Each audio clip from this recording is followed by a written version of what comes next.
Breaking news చూస్తున్నాము. నగరంలో మరో హనీ ట్రాప్ ఉదంతం కలకలం రేపింది.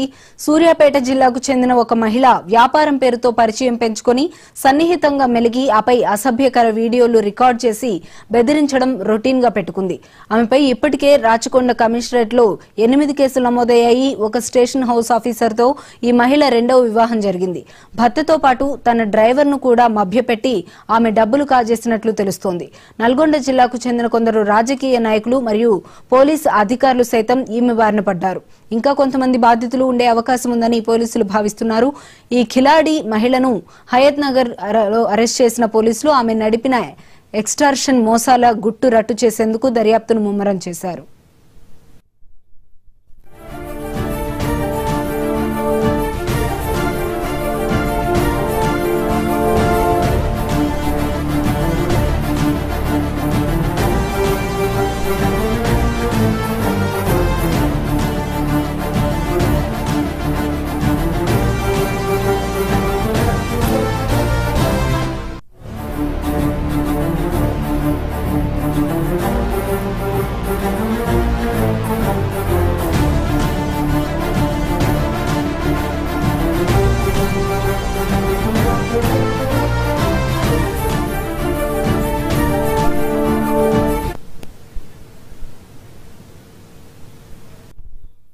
గన్నపరెడ్డి కవితారెడ్డి అనే మేడం ఇట్లా పరిచయం ఉండే. నేను సిఐ వాళ్ళ భార్యని అని చెప్పేసి నా కారు ఎంగేజ్ పెట్టుకుంటుండే.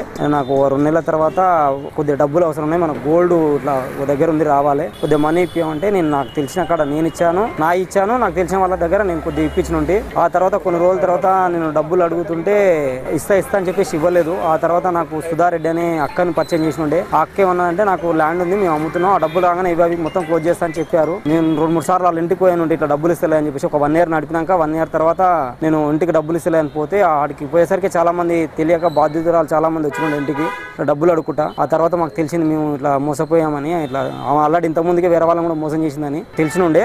తెలిసిన తర్వాత ఇక మేము మాకు తెలిసిన వాళ్ళకు కూడా చెప్తే నేను వనశ్రీ PS లో కంప్లైంట్ ఇచ్చినుండే. ఇట్లా నాకు డబ్బులు ఇవ్వలేదు, నా బండి నడుపుకొని నాకు ఇట్లా బండికి డబ్బులు ఇవ్వలేదు, నేను ఇప్పించిన డబ్బులు అంటే నేను ఇచ్చిన డబ్బులు కూడా డబ్బులు ఏవి ఇవ్వలేదు, నాకు దివ్య డైమండ్ ఇప్పిస్తాను తీసుకెళ్ళి ఉండే, నాకు అది ఇది ఆశ చూపించి నాకు ఏం ఇవ్వలేదు. నా దగ్గర మొత్తం 30